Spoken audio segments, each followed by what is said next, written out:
ഹരേ ഗുരുവായൂരപ്പ. അറിവിന്റെ ആദ്യാക്ഷരം കുറിക്കുന്ന എല്ലാ കുരുന്നുകൾക്കും ഭഗവത് കൃപയാൽ മൂകാംബിക അമ്മയുടെ അനുഗ്രഹം ഉണ്ടാകട്ടെ എന്ന് പ്രാർത്ഥിക്കുന്നു. അസതോമ സദ്ഗമയ തമസോമ ജ്യോതിർഗമയ മൃത്യുർമ അമൃതം ഗമയ.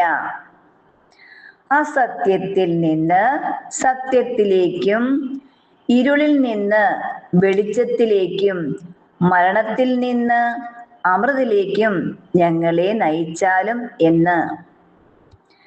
ഇരുളിൽ നിന്ന് വെളിച്ചത്തിലേക്ക് അസതോമ സദ്ഗമയ തമസോമ ജ്യോതിർഗമയ മൃത്യുർമ അമൃതം ഗമയ.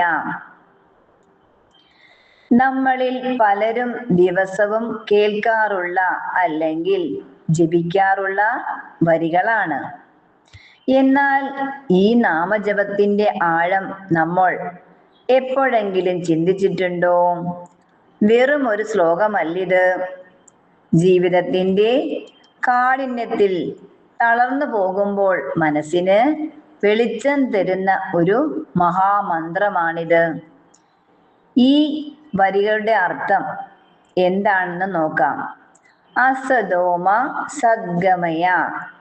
പരമകാരുണികനായ ഈശ്വര, എന്നെ അസത്യത്തിൽ നിന്ന്, മിഥ്യയായ ചിന്തകളിൽ നിന്നും ശാശ്വതമായ സത്യത്തിലേക്ക് നയിക്കണമേ.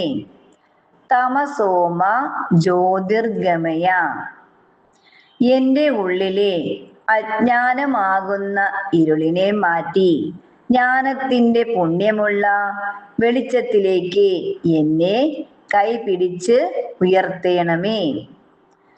മൃത്യുർമ അമൃതം ഗമയ. മരണഭയത്തിൽ നിന്നും നശ്വരമായ ഈ ലോക മോഹങ്ങളിൽ നിന്നും എന്നെ അമരത്വത്തിലേക്ക്, ആത്മീയമായ ഉണർവിലേക്ക് നയിക്കണമേ. ജീവിതത്തിൽ ഈ നാമജപം പ്രസക്തമാകുന്നത് എപ്പോൾ?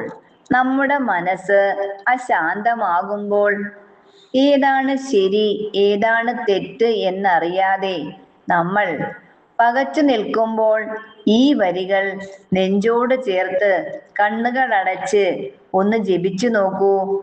ഉള്ളിൽ ഒരു പ്രത്യേക പോസിറ്റീവ് ഊർജം നിറയുന്നത് നിങ്ങൾക്ക് അനുഭവിക്കാൻ കഴിയും. നമ്മുടെ ഉള്ളിലെ അഹങ്കാരവും ദേഷ്യവും ഇല്ലാതായി സ്നേഹത്തിന്റെ വെളിച്ചം നിറയട്ടെ.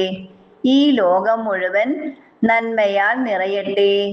ലോകാ സമസ്ത സുഖിനോ ഭവന്തു. ഓം ശാന്തി ശാന്തി ശാന്തി. സർവം കൃഷ്ണാർപ്പണമസ്തു. ഹരേ ഗുരുവായൂരപ്പ ശരണം.